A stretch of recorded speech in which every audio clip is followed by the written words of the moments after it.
Vietnam میں secondary school کی ایک استانی لیڈی ٹیچر لی تھوئی شوقیہ بیکنگ کرتی ہیں۔ ان کے بنائے ہوئے جیلی اور بین کیک خاصے مشہور ہیں، لیکن انہوں نے بیکنگ میں اپنی مہارت کو ایک نئی انتہا پر پہنچانے کا فیصلہ کیا۔ درجنوں بار ناکامی اٹھانے کے بعد آخر کار وہ ایسے فروٹ بن بنانے میں کامیاب ہو گئیں جو دیکھنے میں بالکل پھلوں اور سبزیوں جیسے لگتے ہیں۔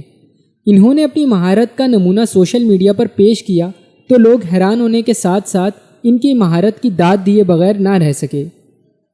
تو دوستوں، ان تصویروں میں جو آلو اور کنو دکھائی دے رہے ہیں وہ اصل میں انہی خاتون کے بنائے ہوئے فروٹ بن ہیں۔